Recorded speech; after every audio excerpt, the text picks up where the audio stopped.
The Local Show, featuring conversations with business owners, employees, and local business leaders about their successes, challenges, and reasons for doing business. Right here in Central New York. The Local Show is locally produced by Zoey Advertising. Now your hosts, Tom and Steve. Welcome in, ladies and gentlemen. This is the 2024 early summer edition of The Local Show. I'm your host, Tom Soccocio Jr., along with my good friend and co-host, Steve Roberts. The Local Show features conversations about local businesses. We talk about the business owners, and we actually talk to them. Steve talks about them. We even interview CEOs and CFOs, entrepreneurs, nonprofits, business advocates, and other business-friendly organizations, and those desperate enough to come on the show. We learn how they got into business and why they do business right here in Syracuse, New York, where their businesses might be going in the future. You're going to hear all about their successes, challenges, opportunities, marketing, and advertising. We're broadcasting from the Zoey Advertising Studios, sponsored by Safe Harbor Wills and Trusts and YouTube. And if you'd like to be a sponsor of the show, just contact Steve at Zoey Advertising. Steve at Zoey Advertising. It's that simple. Yeah. Or if you have some ideas, you want to hear from other people. Maybe there's businesses or organizations like, hey, can you get so-and-so on? We get emails. Well, we get stuff about every week. So that's a great way to reach out to us. Yeah, absolutely. Talk to Steve.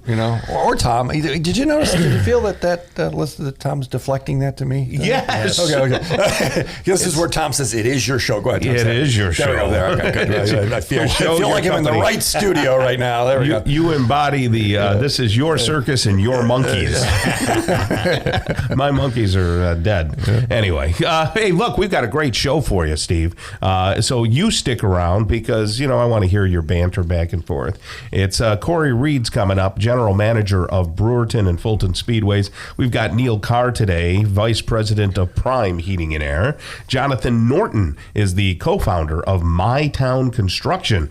And then Charlie Van Patten stops by, owner of Mattress Makers. Danny Liedka. I know Danny. Yes. I don't know from where. Visit Syracuse, I imagine. No, that's not it.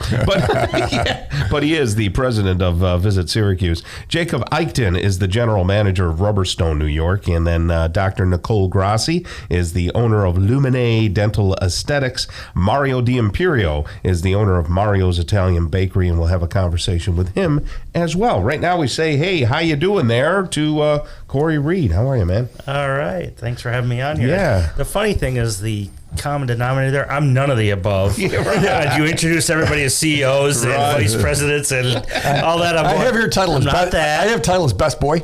Best boy. It says here boy Friday or whatever, But you're the guy at Brewerton and at the other one, Fulton. Yeah.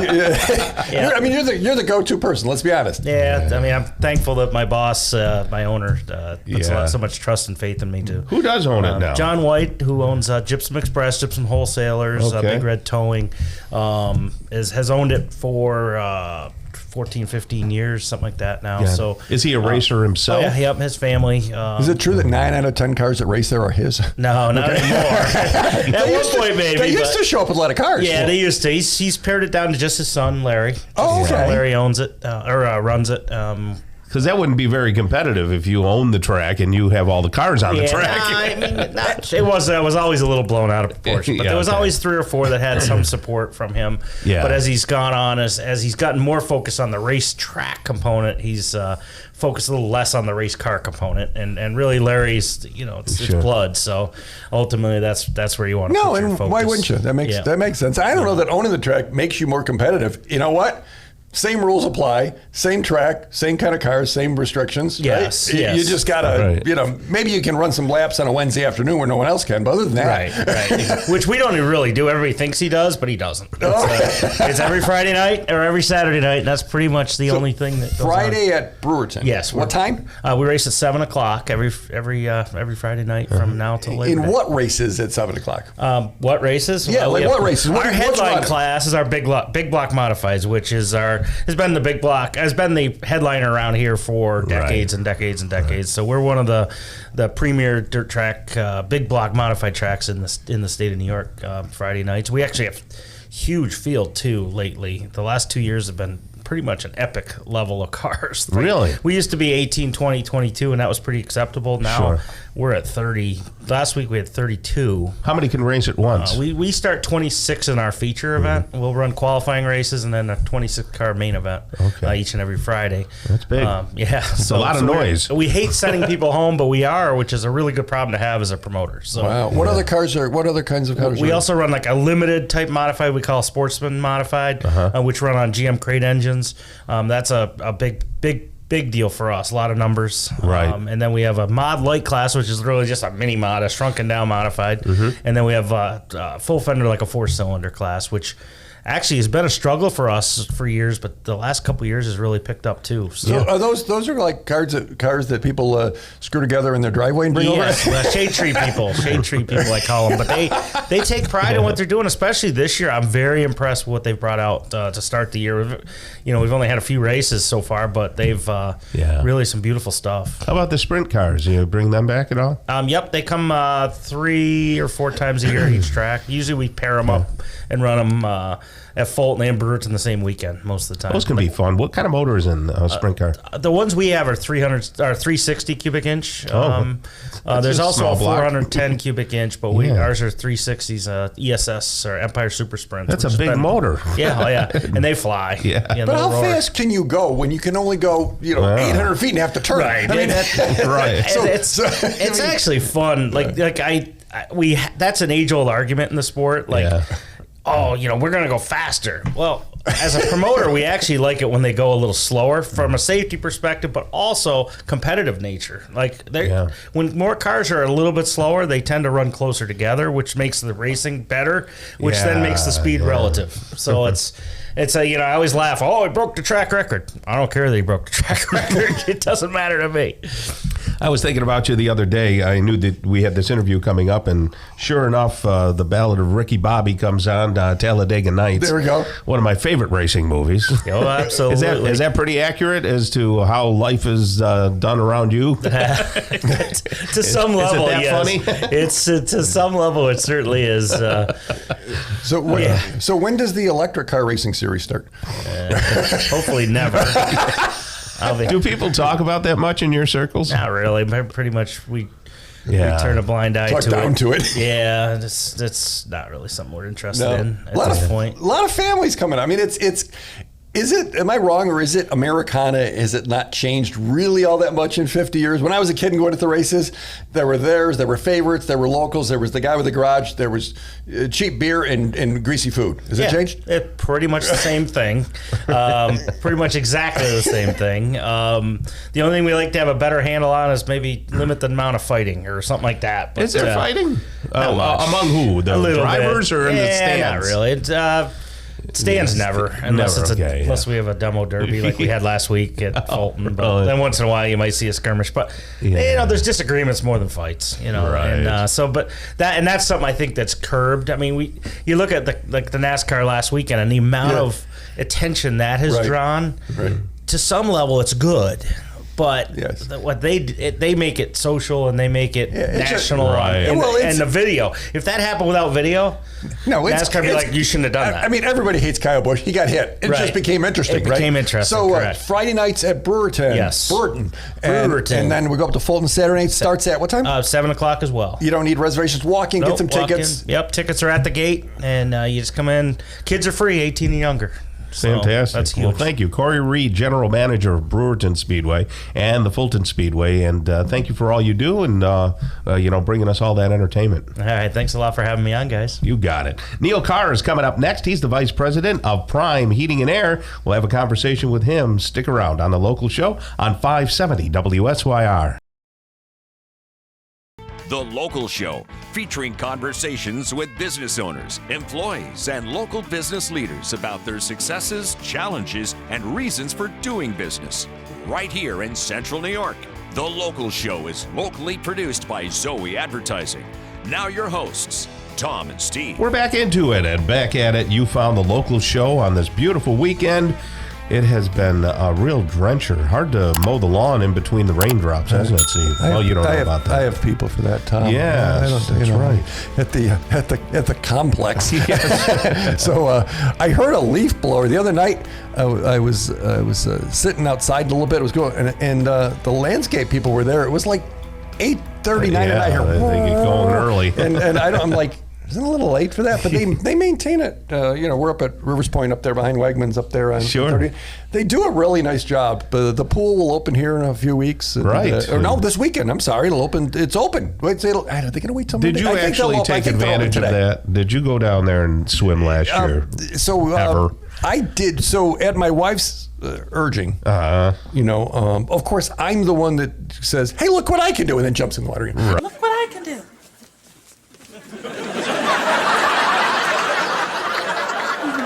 Right. Hey, look what I can do. And their challenge was sometimes they were having problems getting lifeguards. Oh, really? Okay. And you have to. New York State has this law that if there's more than 6 ounces of water, you have to have a lifeguard. Yeah, right. Sure. Thank you, Governor Hochul. So. We used it a lot. Did you? Okay. We really I didn't did. think you'd actually go out in a bathing suit and all that stuff. No. You probably didn't wear a bathing suit, right? We put, there's a war. That's why they couldn't get lifeguards. Yes. My wife walks ahead of me like those pickup trucks that have the signs before the big tower comes down the road. Yeah. It says, Wide load. caution. Wide load. Wide load, don't look, caution. Yeah, that's part of the deal. Boy. But it's Well, fun. look, we actually have a guest here that we have to interview. Hey, look. I didn't know if you wanted to talk about Preferred Power Sports for respect. Sure, real quick. Preferred Power Sports, Route 11 Cicero. If you're looking for a fun toy, four-wheeler, you're looking for some personal watercraft, all those things. Holy smokes, they're the biggest inventory. They have over 500 units sitting there. Yeah. So if you're looking for a toy, personal watercraft is hot now. It's all there, and they are pontoon boat. Their salesmen are not on commission. They're there to help. It's not one of these big, you got to hurry up and do it. Yeah. So go see Sean and our friends up there. They're awesome. Yeah, tell them we sent you. They'll give you a big They'll charge discount. you more. No, they won't. You never know what they might do for you. Right, yeah. That's really interesting. Neil Carr right here, right now, Vice President of Prime Heating and Air. How are you there, Neil? Doing well. Thank you. So what's this? Wait. What's this word I hear? So Corey just left. You sponsor a race car. We do. Yeah, we do. The 28X Steve Marshall car in the Sportsman division. All right. Yeah, so we've been doing that for 2 or 3 years now. So do you know him, or is this random sponsor? Oh, we've met him. Yeah. No, the crew chief, Tony, his crew chief, Tony DeBatis, I've known for a long, long time. And so when they got the team going, they approached Prime. Yeah. And, Dwayne and our brother Eric, they're into it. So it was, just something fun for us to do, help them out. And so we've been to a few races. And so now you got someone to cheer. If you're a fan of Prime, you cheer for Steve Marshall. The 28X. The 28X. That's right. The world's come together. Big things this year we're expecting. Excellent. No pressure, guys. Well, the big thing for me was turning on the central air the other night. Yeah, it's been a hot one. This is a hot week. Yeah. So Kelly, obviously she doesn't want to spend any more money than we have to. And I keep it off during the day because when I'm working in the studio, it's nice and cool in the basement down there, and everything. So Yep. I don't really need it on. But then in the evening, we turn that on, and I'll tell you, what a comfortable feeling. Yeah. It's just like, it's not a fan blowing on me. It's just all the air in the house just gets to that right temperature, and I can sleep wonderfully. Yeah, well, it's pulling all that humidity out. Yeah. So that's the big key. So all of a sudden you're like, oh, wow, this This pretty is nice really in here. comfortable. Do you leave the fan on auto or on? I always leave mine on auto. Some people, if they have kind of hot and cool spots, leaving the fan on helps kind of keep that air circulated. Helps keep it circulated. Yeah, and to get it up in the bedrooms, better for us. Now, that could just be a ducting issue. Maybe somebody with a better ducted house. Yeah. I was hoping you were going to say definitely put it on auto because I keep telling Judy, just put it on auto. Yeah, I leave mine on auto all the time. Because when she's hot, she'll put it on like 12 degrees. She'll turn it like it's on 50 because in her head it'll get colder quicker. But it does. It said that's the thermostat. But the fan, and I get it. Yeah. She's hot. She wants to be colder. Right. But that's what I was. Well, setting the fan to auto isn't going. All gonna do anything on all the that's pool, going to do is just keep the fan from being on until the AC kicks on. So if it's 70 degrees in your house and she's hot, she's going to have to change the temperature of the Well, she does. thermostat. So are you saying I'm right? I don't know what you're saying. We don't know what you're saying. I think she's right. Yeah. Keeping the fan on auto doesn't keep the temperature regulated. But she feels like it's going to push the air through quicker and it if won't she shut puts off the fan too early. I gotcha. Yeah. Because even when it's off, even when the AC is not in cooling mode, correct, you're still getting the circulation of the air. You can still have your fan going if you have it wired that way, yes. Okay, it is. So she's probably right. She doesn't listen to the show anyway, so we should hear that. But okay, honey, you're right. That's you're right. I'm on your side. So what's involved with an inspection of the cooling system during this time of year, and how much does that cost? Yep. 99 plus tax. We come out, we spray down the condenser, clean everything up outside, check your capacitor, make sure the rating is amping where it's supposed to, all that kind of stuff. Right. Make sure all the electrical components are amping where they're supposed to. Check the refrigerant levels, make sure they're where they're at, and then just do a quick clean on the blower inside. And so refrigeration can go away after a while? It can over time it can, Yep. I didn't know that. Yeah. And then if you get leaks too, it might be a real small pinhole type leak, and it might take a year or two to get down to a point where it's not going to cool. But so just checking on making sure everything's where they're supposed to be is the best thing to do. So Freon, that's not Freon.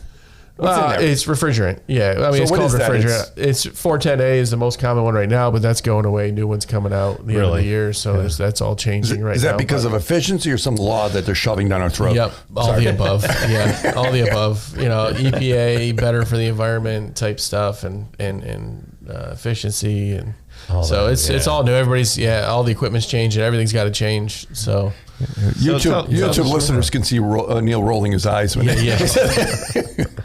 Yeah, that's the thing. So in this season, what else do you do other than AC? That's it mostly, and then the ductwork stuff. Someone's like, "Oh, my bedrooms don't get cold enough." Then we're looking at airflow and ductwork and that kind of thing. So you put in ductwork. Yeah. We modify ductwork. We put in, if you want a whole new central air or forced air system on a new build or something, we can do that.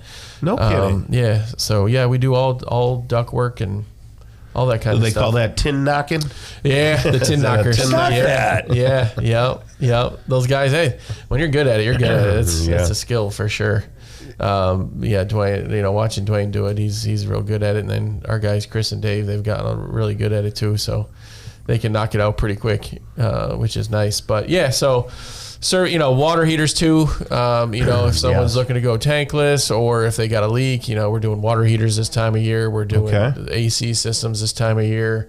And then if you got a boiler and you're thinking about swapping it out, summer's a good time to do that. Look at doing that. That's on the list for Mom from Prime Time. Yeah, is it?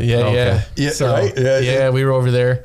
When it's not in use, if you've got to repipe stuff or even just make adjustments, now's a good time to do that stuff too. Yeah. When it's not being used and it's not, the pops are. That's what you guys suggested. You suggest to do it now. Didn't really need it, but they it's the boiler's 40 years old or whatever it is. Sure. It was time. And so they said, you know what? Wait till you time it when you don't need as much. So they're maybe in the next couple months just going to do that. Right.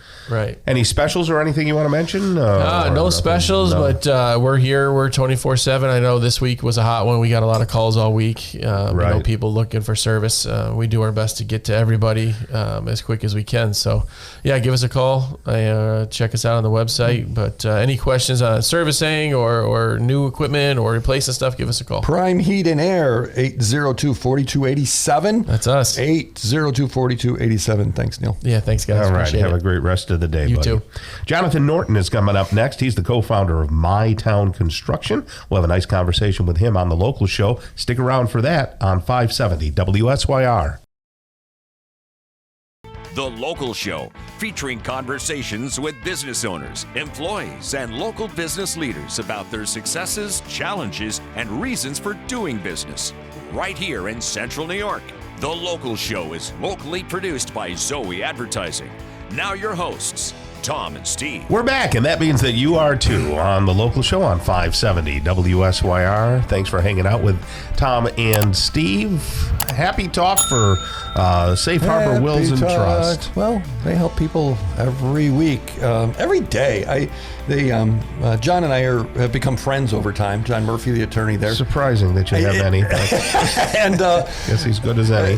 Well, you know what? I like a guy that's I'm just slightly better in golf because it makes me feel better about myself. Sure. But here's the problem. John's been taking lessons. Right, yeah. He's a much better golfer. He when he'll hit it lame, he knows why. Right. I don't know why when I hit it lame. But they have really been expanding. They've just moving over to an additional office over in the Camillus area. I don't know if you knew that, Tom. They got an office over there that they're securing, and every day they help people protect their stuff. So if you haven't protected your stuff, maybe you're not getting any older, but if you are getting any older, talk to them. This is the thing they do. Some attorneys will do a traffic ticket or an adoption or whatever.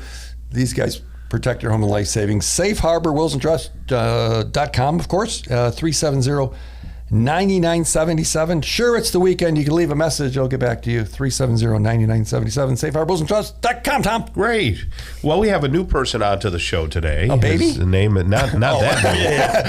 Not that young and not that new. Jonathan Norton is the co-founder of My Town Construction. How are you, Jonathan? Doing well, thank you. Thanks for having me. Do you mind if I call you Jonathan? Of course. Do you mind if I call you Pete?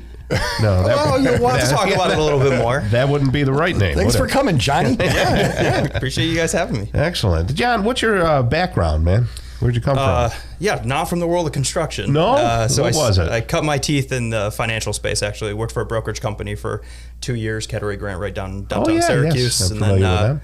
Great companies. And then I made the shift over to JP Morgan, worked there for 6 years, had some really cool successes there. I got to meet Jamie Dimon a couple of times. Yeah, and, was ranked as one of the top bankers in the country. So it was a good career. Had a blast. And then you said, "The heck with that." One more move. Not to bore you with too long of a story here, but I actually ended up working for an industrial developer locally and did debt financing for them, close to about $45 million as of last year. So I actually pitched them to try to invest with me. At the time, I transitioned to a private advisor, and they pitched me back, and so I served there as their chief strategy officer. And over the last year or so, our construction business had just taken off. We've been, really, really busy. My brother is actually from the Sherburne, Norwich area. Okay. And so we had a huge presence out there. He ended up moving out this way.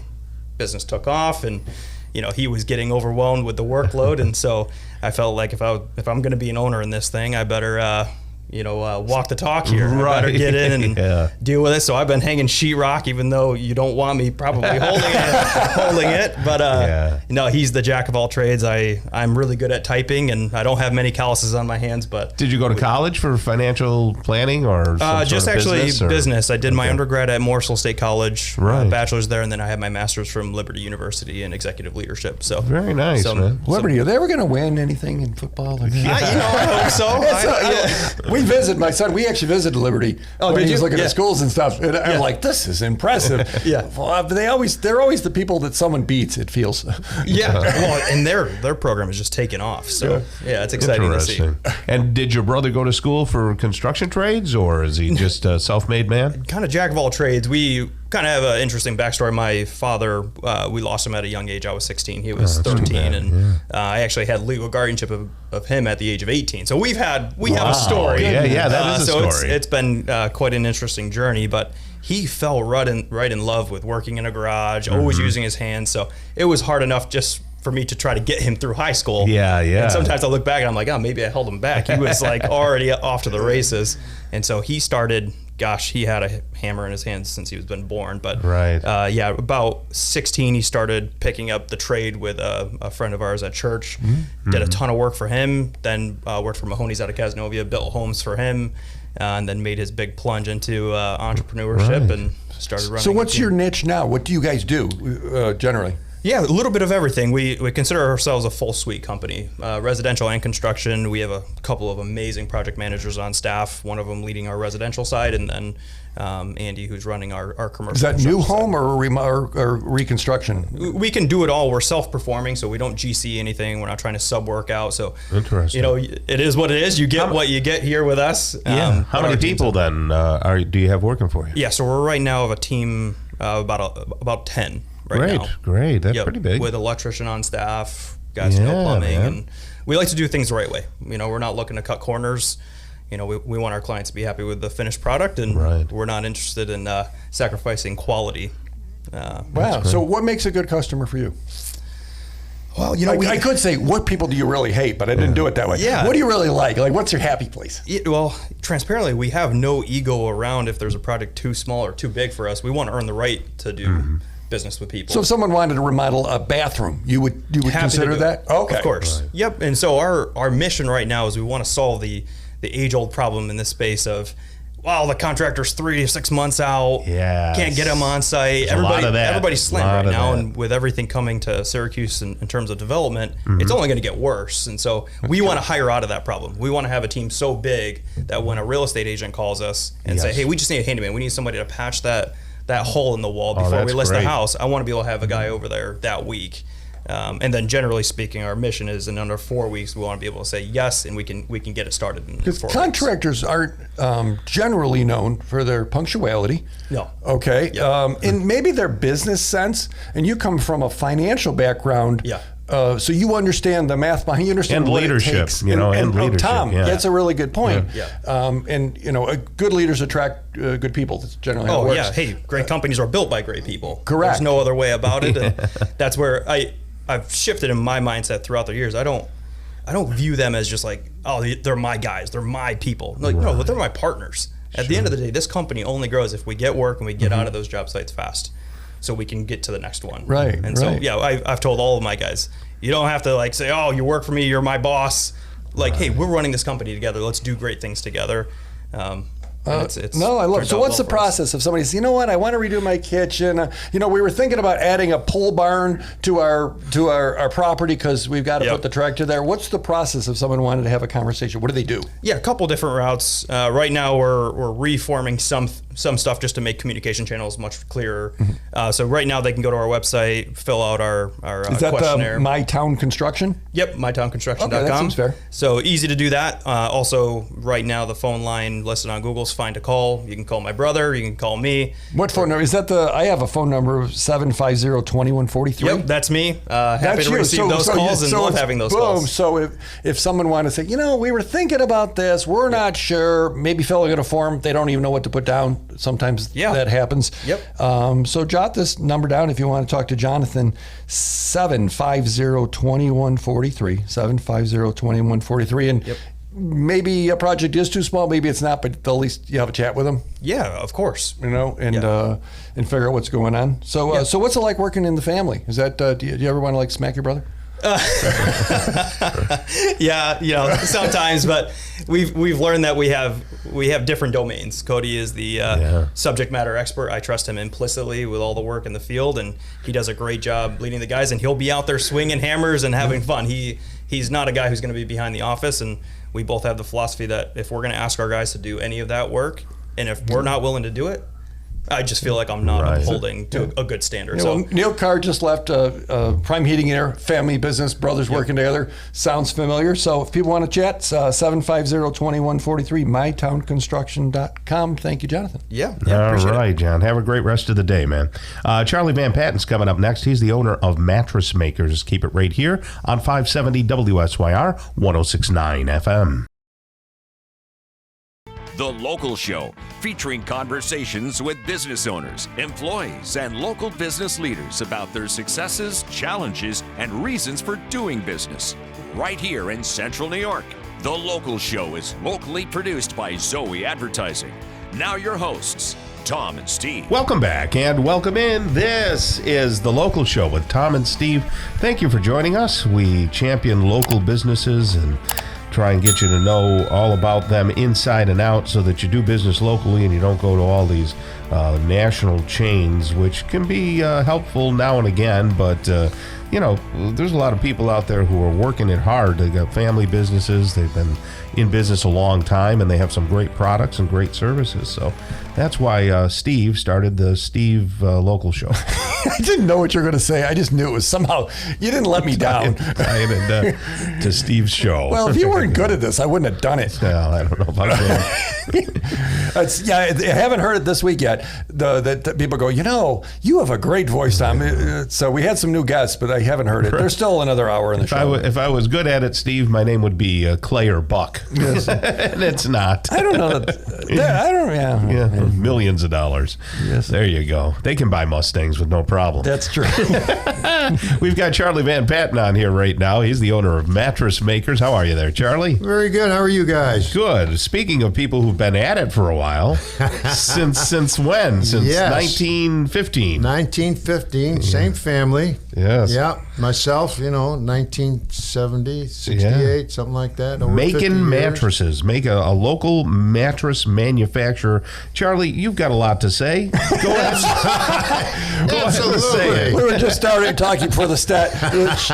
Charlie has something that looks like the Encyclopedia Britannica, the Dewey Decimal System. I want to help people out this weekend. Good. I want to explain why you shouldn't buy a mattress in a hurry. I want to... start. So today, Junior. Start with your sale. So Charlie's got Charlie's got a mattress sale. Of course, everyone else, you can't swing anything and not hit a mattress sale from people that don't make them, and they're all over and they're special deals. So that's right. Charlie, I think, and the look in his eyes, he's trying to say, you know what? Come see me because we're not the same. Go ahead, Charlie. Let them know what I have the only mattress sale in Syracuse this weekend. Okay. There's a little known law with Sears and Roebuck's about 50 years. The government decided to bite them on it. You have to show a preponderance of sales at the regular price before you can say the mattress is on sale. For example, you got a mattress on the floor. It's marked $3,000. Okay. You put it on sale and you give $1,000 off. You have to prove that you sold most of them at $3,000. Oh, I see. My challenge is to my competition. You show me where I'm wrong because I'm right. Well, I don't want to say that to my wife. She will. But so what else you got, Charlie? Well, one thing that might help you is you get the mattress and you have a problem, and then what do, right? So what you should do before you buy, if you find a particular model, Google mattress complaints, and you'll come up on Better Business Bureau and a couple other non-solicited sites. Give yourself the opportunity to find out if that's the mattress you really want or if that mattress is going to be a problem. You want to avoid problems going down the road.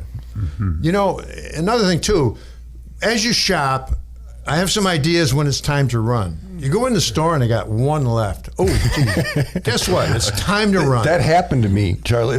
Before I met you, a bunch of years ago, I was looking at a mattress. Well, we got one left. I go, well, and let me call the warehouse. It was just like the Sting movie. You could just tell it was baloney, and they were pressure. There was a lot of pressure.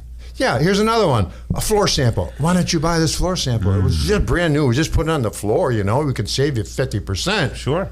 I have a friend who was in the trucking business, and he was trucking for one of our competitors.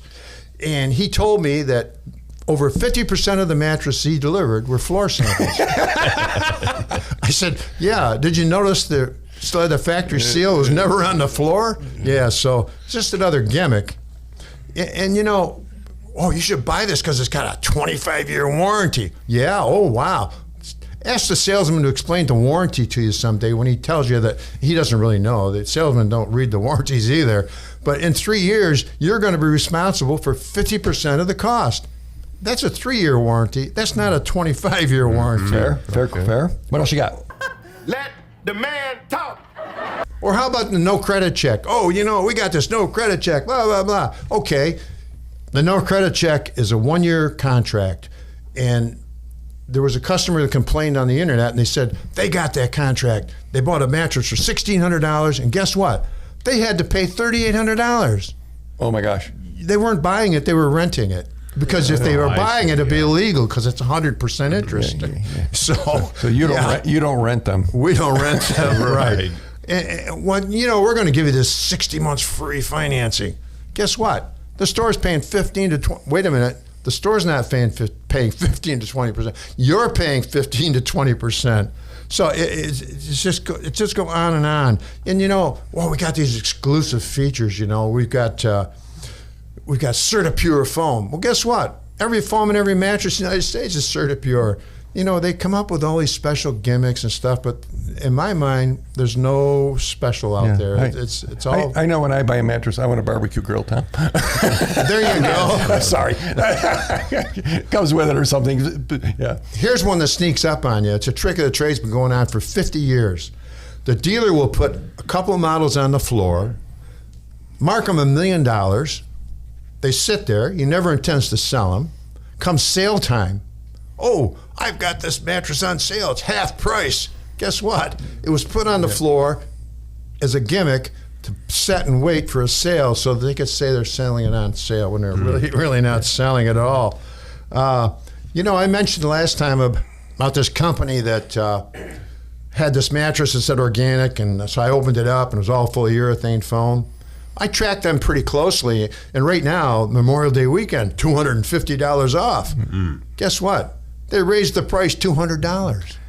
Where's your $250? Yeah, right. So we're here with Charlie from Mattress Makers. He's a little wound up because there are mattress sales everywhere. Yeah. So I found this thing, Charlie, and it must be true because it's on the internet. Correct me if I'm wrong. Oh, absolutely. Okay. So here it says if you have to replace your mattress, here's the things to watch for. Okay. Yep. You wake up sore. That would be fair, right? That's reasonable. Okay. You can see the wear.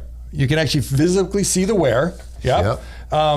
Your allergies are getting worse because, and I read that you get dead skin and all those kinds of things. Absolutely. This says it's over 8 years old. Is that a long time for a mattress? Today, that's a long time for my competition because it's one-sided and they just don't last. I mean, we get back mattress 3 to 5 years. Expensive mattresses, 3 to 5 years. From that you made or someone else made? We sold them new ones. Okay. And we're bringing back the old ones. Oh, okay. You're getting hot? People that get a lot of heat from the mattress? Turn the fan on.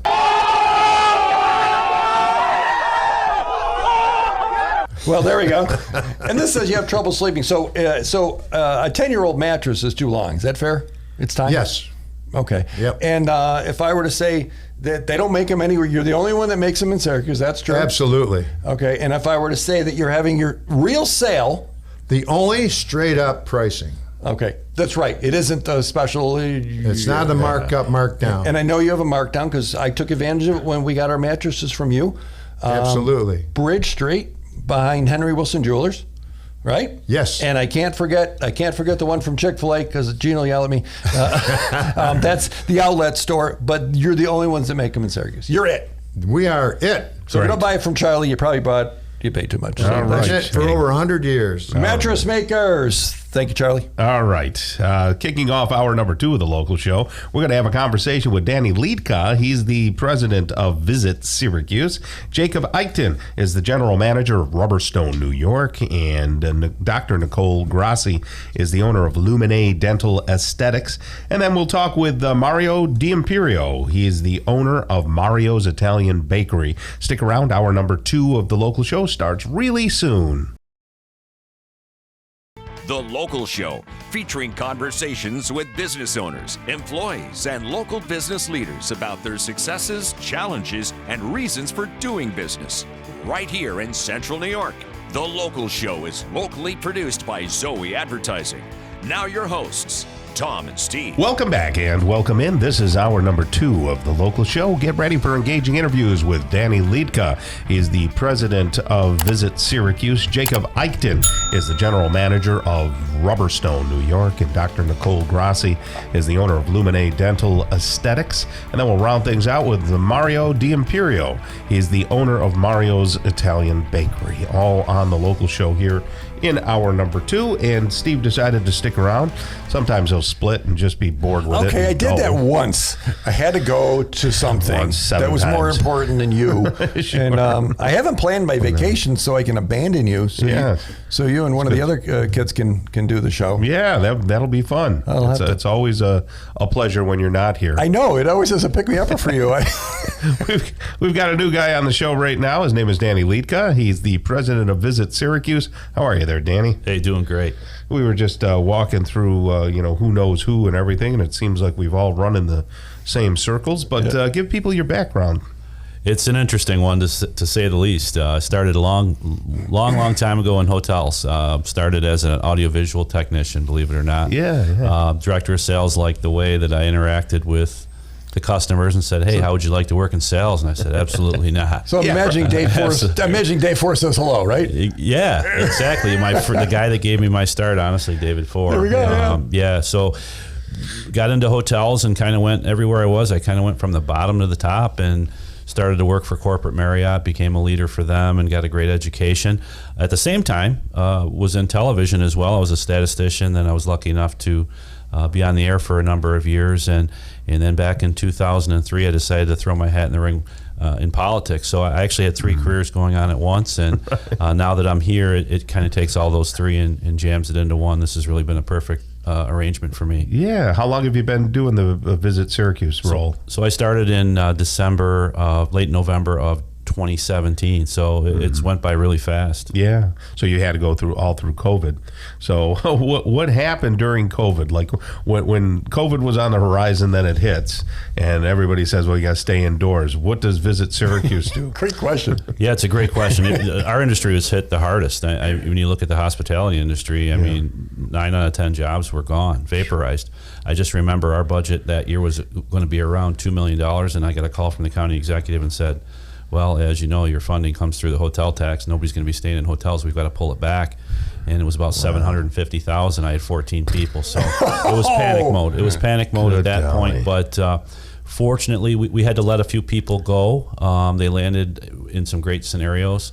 So actually, it allowed me to retool my team and rethink the way we did things. And when we came out of COVID, we were able to restructure, and it's really moved us to the top of the pack now. So it was horrific, but a blessing in disguise. You had to innovate. You really had to innovate. It forced your hand on things, I would imagine. Absolutely. Learn not to be so reliant on one source of revenue. So we've really diversified, and now we have 3 or 4 different revenue streams that come in on top of the bed tax. So where does the Chamber Center State CEO start or stop, and Visit Syracuse begin or quit? So Visit Syracuse was the old Convention and Visitors Bureau that was embedded in Center State CEO. Just before I took this job, Visit Syracuse became an independent 501c6 with its own board of directors. So we're what they call a portfolio account of Center State. We rely on them for human resources, and they balance our books for us. But other than that, we're a completely independent company. So what's new for this year? What came out of COVID, and since you've innovated, what can we look forward to in and around town? Well, now that we're out of COVID, we're on to our next crisis, honestly, with what's going on. 81's going to be a difficult thing to navigate. And with what's going on in the city with some of the hotels closing down, it's going to be very difficult for us to stay competitive in this convention business for the short time. When we look at large conventions, 300 people or more that stay in hotels, we need the Marriott, we need the Crowne Plaza, we need the Sheraton.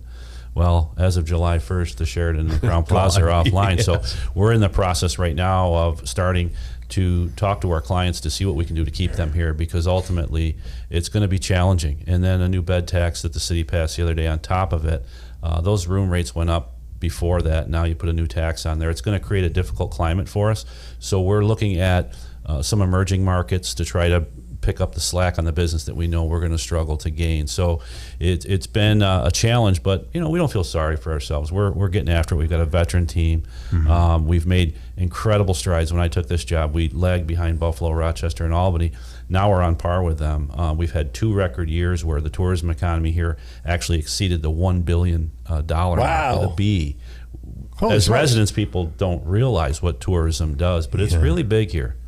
I haven't heard much talk about the aquarium anymore. Is that still happening? Yeah, we're obviously big advocates for that. My understanding is sometime end of 25, start of 26, that'll be open and functional, and we're very excited about that. I was afraid you were going to say it was underwater. Soon to be, right? Soon to be. But we were very vocal about our support for that. When we look at, when we try to bring business to the area, I think one obstacle we have is things to do in your downtime. We needed that heavy hitter to help pick up that void, and I think the aquarium's going to fill that for us. Yeah, that'll be incredible. Wow. So is there anything that local people can do to encourage people to visit Syracuse? They're our best ambassadors. Sometimes they're our worst enemy, but we want them on our side to talk about why it's great to come here. It benefits our residents. That's what I think the average person doesn't understand. The tourism economy, as I said, is over $1 billion. It's 1 in 11 jobs, but the county budget is ultimately a good portion of that budget is funded through sales tax. Tourism generates about $45 to $50 million a year in local sales tax, which That's benefits a big property number. owners. That it's is a huge so number. $50 million in sales tax from people that aren't from here. That aren't from here. That's huge, right? And it does take into consideration too of that $50 million when you look at these very intricate studies that are. I need somebody to read them for me. I'm not the sharpest knife in the drawer. It does take into account jobs that are created, then their spend, et cetera. So it's that whole economy, that whole cycle, and it's a major thing for us. How do we get more hotel rooms? I mean, back in the day, Tom, you remember the Sheraton / Holiday Inn / whatever the heck it was at Electronics Parkway, which is now going to be something else, was one of the big players. Right? I mean, how does a hotel go, hey, we're going to build something that has 400 rooms? That's not going to happen quickly. That's true. There is tremendous interest. I've met with quite a few feasibility people. I know there's companies that want to build. The issue right now certainly are interest rates. Yep. Those two issues I mentioned with hotels going offline, I've really made it my passion to get in front of the local media and cry. It's a cry for help. Yes. And in the last 3 weeks, I've literally had 5 developers that want to come to Syracuse and want to consider spots where to build. So I think in That's 5 fabulous. to 6 years, it'll correct itself. So the highway figures out the construction quarter gets. We get behind the major part of that. Hotels kind of rise up in the same time, and they come together and make Syracuse a better place.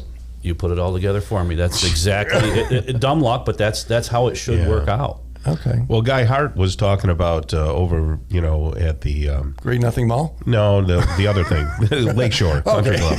He was talking about that being a 200 bed unit or 200 rooms or something like that hotel. Yeah, we know with Micron coming, we're not going to have enough. Right. And honestly, with our convention business, we've overachieved in the convention business side of things because we're not really walkable when you think of going to the On Center. You're walking from the Crown Plaza. That's a challenging walk. It is, especially for Tom. Yeah. Well, no, I'm in great shape. I could run that sucker now. Danny Liedka, right there, president of Visit Syracuse. You got your work cut out for you, but I think it's job security because we need a guy like you who's in there, swinging the bat for us and moving Syracuse forward. Well, thank you. With all the new things that are coming in. Yeah, I'm excited. I mean, when I work for Marriott, I tell people they shudder when they hear this, but the accounts that I was responsible for spent about $600 million globally. Golly. So to have a job where I can take what I've learned there and now keep the money home, what a great spot to be. I'm a lucky guy. We're glad you're here. All right. You have a great rest of the day, okay? Thank you, Danny. You're welcome. Okay. Coming up next, we're going to talk with Jacob Eichten. He's the general manager of Rubberstone, New York, right here on The Local Show on 570 WSYR 106.9 FM. The Local Show, featuring conversations with business owners, employees, and local business leaders about their successes, challenges, and reasons for doing business. Right here in Central New York. The Local Show is locally produced by Zoey Advertising. Now your hosts, Tom and Steve. Hey, welcome back, folks. You've got The Local Show with Tom and Steve right here on 570 WSYR 106.9 FM. You should check out the YouTube channel because, well, everybody's on YouTube, right? You can find just about anything. Do you lose sight of time when you're on YouTube? Well, sure. Yeah, sure. You can get lost in that, but boy, there's a video for everything.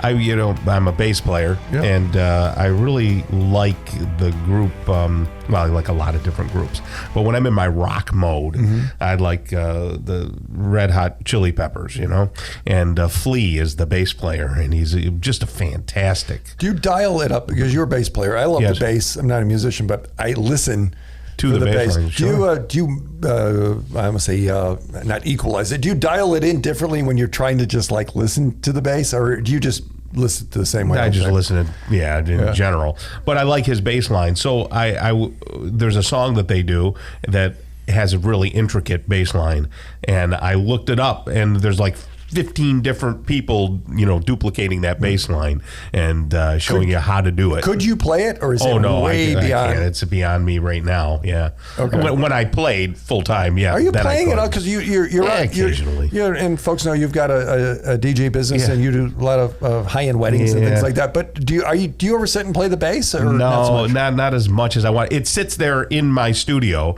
right behind me. So like if you're on a video call with me, you'll see it sitting there. Oh yeah. People go, "Oh, you're playing?" And I go, "No, it's just sitting there." It's a prop. At least once a week, I get the dust off it though. I pluck a string or two. This week, my get older. the other night, my closet decided the rack that holds the clothes decided it wanted to give way at 11:45. So it fell and it landed on my guitar in the case. Oh, I didn't know you had a guitar. Yeah. So that's the little known secret. Right. So Tom, I could bring the guitar over, play poorly. Yes. And then you could play the bass. Yeah. And then we would you would hate me more than you know. That sounds like a blast, huh, folks? But anyway, get over to YouTube and see the clips of the radio show, because you can see all the guests on there, and you can see Steve, and you can take a peek at me as well. And right now, if you get on there, you can see Jacob Eichten. He's the general manager of Rubberstone, New York. How are you, Jacob? I'm terrific. Great to be here today. Excellent. Summer's starting, huh? Yeah. Isn't that wonderful? And you've got the look. You've got the hair and everything that goes along with a rock star. Yeah. Did you ever play an instrument? Or? I played the flute in high school. Ooh, a woodwind man. Yeah, I knew you were going to go. Why did I know he was going to go there? Yeah. There's a type. Jethro Tull better than you or not? Jethro Tull is more than one person, Steve. That's true. Yeah, that's right. That's the whole band. Yeah, but the whole flute, there's a strong flute lead on it. It's true. Did you only play flute? Yeah, that's all I ever See, usually people who play flute are woodwind people, and they've also played clarinet and sax and stuff. No, it just never grabbed me. I don't know why. Yeah. You see a parade, there's a parade Memorial Day, they all go by, and the flutist is playing, you're like, you can't hear that. It's just, you got to mic it or something. My father's a flautist, and I'll tell you what, the armature, which is the way you purse your lips, is very tough to hold that, and when you don't practice for a while, you know it. It's hard to get the sound. I learned a word about that. I didn't know that flute. There's no armature and there's no flutes in Rubberstone. But tell us, what is Rubberstone and what your role is there? Sure, yeah. Rubberstone is a bonded rubber granule overlay system. So what we're able to do with it is pour it in place over existing hardscapes typically. So we do a lot of concrete work, but we can also do asphalt, wood, and plywood for interior work. So it lays down, it cures within 24 hours to be walkable, and you end up with this attractive, high traction, very soft on the feet, and very colorful, beautiful, seamless surface that you treat like a carpet. So it lets us restore old surfaces that are damaged or put in new, beautiful landscaping. So that sounded way better than what I was going to say, Tom. I was going to say our concrete pier, not really, it's more of a deck at the camp. Yes. Was starting to crumble. They put Rubberstone over it, and it sealed it in, and it's perfect. So is that a good summary of what happens? That's an even shorter version. Right. Because that's really what happened, because it was every year it got a little more sketchy. Yeah. And now we actually can walk out there and not burn our feet, and it's kind of nice. I imagine that pool surrounds is big right now in this season, huh? Putting it around that. Oh yeah, everyone's getting them open if they haven't done it already. We got the big holiday weekend coming, so people are out there and saying, "Well, this doesn't feel as beautiful as I want it to." So we are getting calls for pools. We're sending folks out to get those measured and estimated for people. So we're going to have a busy summer doing that. Yeah. Do you have enough people that consumers can call you and get it done this year? Oh, yeah. We still have quite a bit of capacity. We work as much as we can. We're always dodging raindrops and heat and cold here in central New York, but we do have quite a bit to do. How long is a pool out of service if someone wanted to get that done? Within a week, you're back in there. So typically, the install is 1 day. We do a little prep beforehand by pressure washing it. That's usually all it takes to get something set up. And then you are in there by the weekend. Oh, that's fantastic. So you have to let it set for several days before you can put your Tootsies on it, or is that it? Or? 24 hours to walk and 72 hours it's fully cured. Oh, that's wonderful. Yeah, that's a lot better than if somebody were to call a concrete company and have it reconcreted. Yeah, that's typically our selling point. Is not only does it look great and does have that softness and that high traction surface, which is really hard to find in any other product. It's very flexible, so it weathers our winters like nothing else we've found. That's why we've moved almost entirely into the Rubberstone product line for our focus on flooring. Right. But also, yeah, you get that nice finish, and it's very quick, clean, and quiet compared to most of your other alternatives. But concrete, give it a few years, it's going to crack again. Yeah, it would crack. Right? Yeah, not good. And for people with patios, it's just a great alternative. I would suggest that you call Jacob up and have them come over for an estimate, because pavers are just awful. They can be so decorative, but if you're a paver, we apologize for that last statement. Well, and you can do everything you want to it, but then when you start blowing it out, a lot of people will take a pressure washer to like paving stones, and if they've been paved there for a while, you can blow out the grout and the sand that's in there, and now you're stuck and you got to redo the sand and the grout and this and that. With the Rubberstone, they can go right over that, right? And you got it, yeah. So we're frequently coming in with folks who've had a hardscape install for several years, and something's gone wrong with it, or it's just weathering as it does. There's like a lot of great options out there, and your aesthetic is your own. This is your kingdom. You want it to look the way you want it to. Sure. But we do find that Rubberstone, because it has the flexibility and because it's tolerant of salt in ways that other cementitious products aren't, it lasts a lot longer. So we're coming in after other finishes are done. Right, yeah. And it has a lot of advantages of its own. We're able to get in and out and get it done for you. So are you still doing basements and garages in the summer, or is that more a winter thing? Oh, sure. No, we do quite a bit. On days that are rainy, we're working on our garages and interior work. Sure.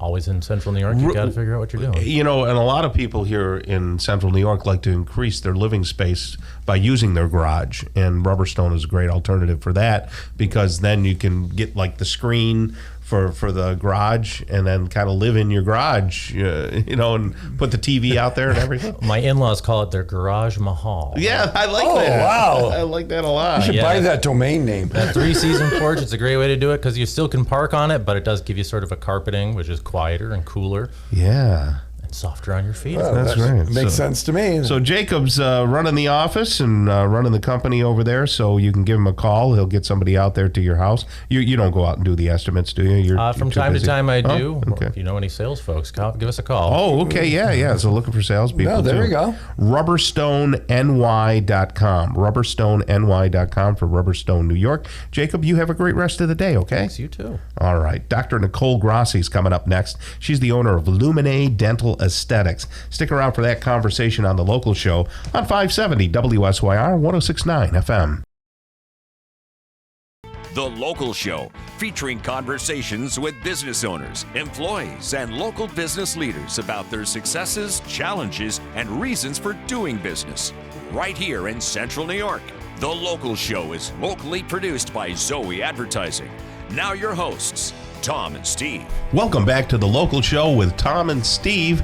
All the fun is on this side of the microphone, ladies and gentlemen, so I hope it all comes across. Steve's enthusiasm and other things. Why are you always drilling me, Tom?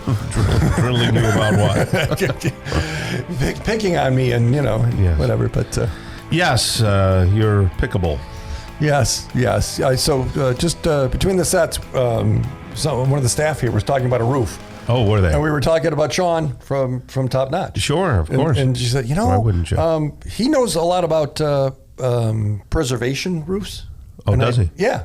What's a preservation roof? It's something where you can't screw with the house too much because it has a certain code. Because if it's historical yeah. Stuff. Gotcha. So, but he does regular roofing. So if you're getting a roofing quote, get one from Sean. You'll hear him on the show here regular. Sean, Top Notch Roofing. You can reach him at 427-0628. 427-0628. Top Notch Roofing. Call. Somebody said we only do business with local businesses that have a lot of integrity and all true. that. And he really does. And that's why we brought Dr. Nicole Grossi back on, because she's the owner of Luminé Dental Aesthetics. And how are you? Good. How are you guys? Very good. Yeah, you can get a lot closer to that microphone there. Use your big voice. That's good. At least you're gentle, and that helps as a dentist, I would imagine. So, how long have you been a dentist? 10 years. Just 10 years? Yeah. Well, how long did you go to school for? Another 10 years? 10 years. Good golly, that's like 20 years in my book. Yeah. So I don't know, but correct me if I'm wrong. If I was in school, Tom, say we're in 8th, 9th, 10th grade. Yes. If anybody said they wanted to be a dentist, they wouldn't be my friend. I don't get that because I had a horrible dental experience. Tell me how this happened. So when I was a kid, I had a lot of orthodontic needs. Did you really? But your teeth look beautiful right now. Thank you. Yeah, seriously, she's got model teeth. Yeah. So I had to, I don't know if you guys have kids who had the palate expander and all that. So they start you young on that. I think I was 9 or 8. Oh, God. When they first got that stuff in. So then it's that and then regular braces. So I was in something from age 8 to 14. And after that, because I had to take such good care of my teeth, you can't have gum, you can't have, anything sticky for years. And I just got into these really good habits. It just made me really notice teeth, and I just kind of it was wild. It could have had the opposite effect. I am not doing that. I am so. So then, did you know when you went to school for your undergraduate stuff that that's what you wanted to do? I was between that, and I wasn't sure if I wanted to be an MD. Right. So I shadowed my family dentist, Dr. Davidson. He's retired. He was so nice. During one of my college breaks, and I was like, okay, I'm going to shadow a dentist, and then I'll shadow a doctor. An MD. Just see, what does their day look like? The first day I came home after being at Dr. Davidson's office, I told my parents, I'm like, I want to be a dentist. I'm not even considering. And you were at what anymore. age is this? This is 20, or how old were you? Yeah, 18. Oh my gosh. Yeah. I mean, you had to be pretty intelligent. You had to be a good student, right? I was a good student. Yeah, because you can't go to medical school. She's doctor, scientist, rocket engineer, or dentist. She picked dentist. That's okay. Did your parents were they real disciplinarians? Is that why you were good at school, or? Yeah. My mom was. She was a great mom, almost like helicopter. But she'd make sure we got our homework done, and she wouldn't just say, "Do you have your homework done?" She would look through our quality homework. of. Oh wow! Yes, and which was crazy because I know so many parents now that are just a little more relaxed. Or people who didn't have that experience, and I don't know if I would be the way that I am if I didn't have her, That's doing wonderful. That. Yeah, now you have a whole career, right? To make a good living. You started your practice out in DeWitt, kind of near Wegmans, right in that other plaza next door. Mm-hmm. Why'd you do it? Why didn't you just go work for somebody else? I have had experience working for all different types of dentists, cosmetic or just big, busy practices. Mm-hmm. I just feel like everyone kind of does dentistry differently, and they want to use different materials and different protocols, and kind of depends where you went to dental school, where you did your postgraduate training, and just where you're doing kind of your continuing education, just where your interests are. So you really don't have that freedom when you're an associate dentist if you want to do really complex cases, because the owner is ultimately responsible for everything that you do. So if it's out of their wheelhouse, they're not going to feel comfortable. I don't do full mouth rehabilitation, so I don't want my associate doing that, because what if they leave someday and then I have these cases that they're in the middle of and I have to finish them. So things like that, you really have the freedom if you're the solo practitioner to explore what you want to do the things that make you happy and that you're passionate about, and kind of expand on that. And what makes you happy and passionate? What did you model your establishment about? I like, all types of general dentistry. I did do a surgical fellowship in the Bronx, which was an additional year of surgery training for sedation and implants and extractions and stuff like that. So I do really like surgery. But the bigger thing is I like to look at the comprehensive picture of patient's bite and, identify any issues that are causing problems. Right.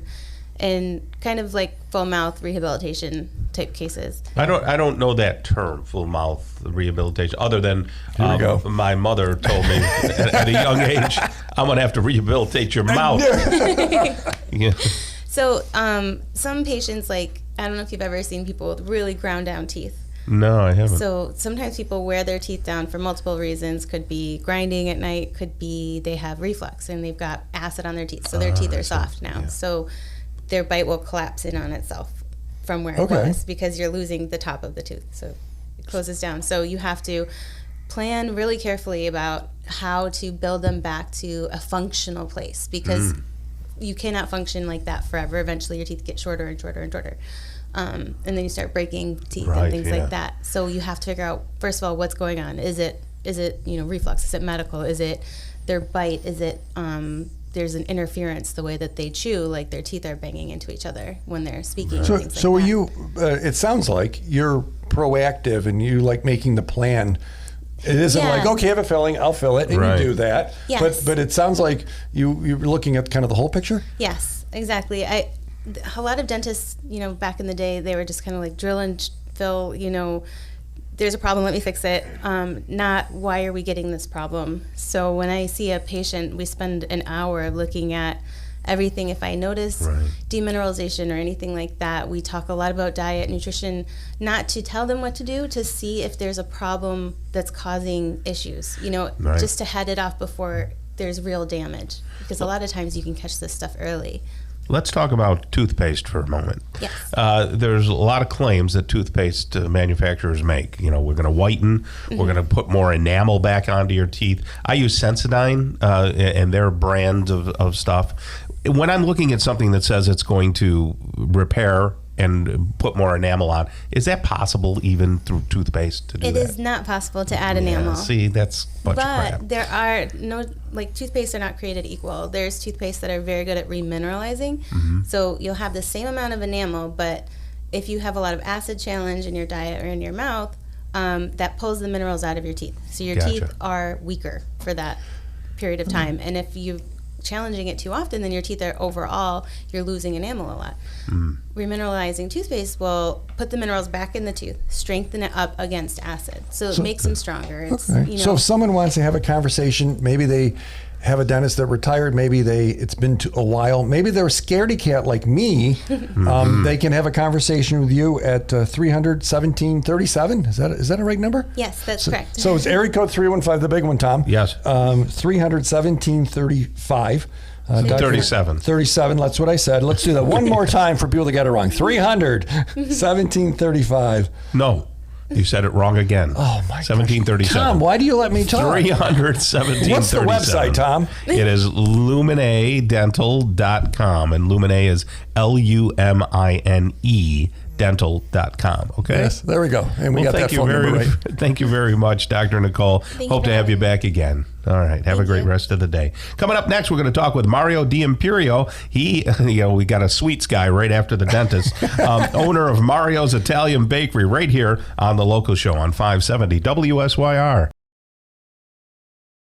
The Local Show, featuring conversations with business owners, employees, and local business leaders about their successes, challenges, and reasons for doing business. Right here in Central New York. The Local Show is locally produced by Zoey Advertising. Now your hosts, Tom and Steve. We're back at it again. It's like a bad penny. We keep coming back. And my mother-in-law used to say that, like a bad penny. But she was English. So and you're not. And they have all those sayings, all those little sayings. Well, your wife's Irish. She's full of sayings, too. Isn't she like, Tom, shut up. Tom, leave me alone. Tom, go away. She's half Irish and half English. So there's a lot of stubbornness in our family. There's no doubt about that. Anyway, so you're back on The Local Show with Tom and Steve, and you can see us on YouTube as well. Check out the YouTube channel because our next guest has baked some stuff for us. Yes, YouTube listeners will see this amazing, beautiful, delightful, cherry sweet, no-calorie, gluten-free, I'm sure.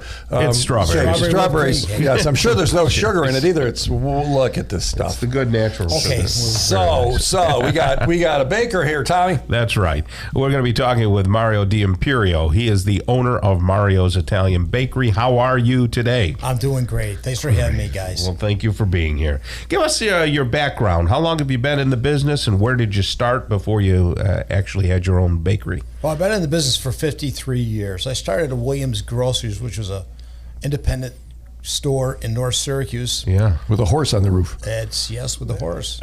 Did you work there when my aunt Catherine used to work in the with the flowers? She used to make the arrangements. A florist, Tom? Was she a florist? Well, she wasn't a florist. No. If she yelled at me, the answer is probably yeah. She's full Italian. You would have known her. But anyway, go ahead. So we've been at it for 53. I've been at it for 53 years. I've been in our location for 20 years. Mm-hmm. December 17th starts our 21st year in business. So right in North Syracuse, right on Route 11, kind of near Newcomer Funeral Home, right in that area? Yeah, just about a quarter mile south of Bear Road. Okay. Yeah. That's great. Yeah, well, probably kitty corner to Nisticos. Was that the old Village Collision years ago? Actually, yes. Had a car on the roof? It had a red Ford Falcon with a white roof on it. Oh, there we go. Look at that, Tom. Reeling it in. Yeah, that's pretty cool. Now, did you learn to cook from Grandma, Grandpa, Mother? I learned to bake with my mother and grandmother, yes. Yeah. As a little kid, I just loved it. Yeah. I really didn't want to do it. I didn't know if I was going to open, a bakery. It was great to do at home and, for your family and such, but right. It just I got the bug. Yeah, that's the way I was. My grandmother used to take the flour, and when she'd make homemade macaroni for Christmas, and she'd take the flour and put it on the kitchen table to crack the eggs in it and start kneading it. And you had to stay out of the way. Yeah, right. She gave you macaroni and don't take notes. Right, she gave you macaroni for Christmas. That's kind of weird. Macaroni, but it was for the whole family. Oh, okay. Yeah, that's right. So, can residents, consumers, regular consumers, come up and just buy things like a la carte from Mario's, like a donut? We say, specialty orders we ask for 24-hour in advance. Yeah. Full-line bakery. Everything we sell is from scratch.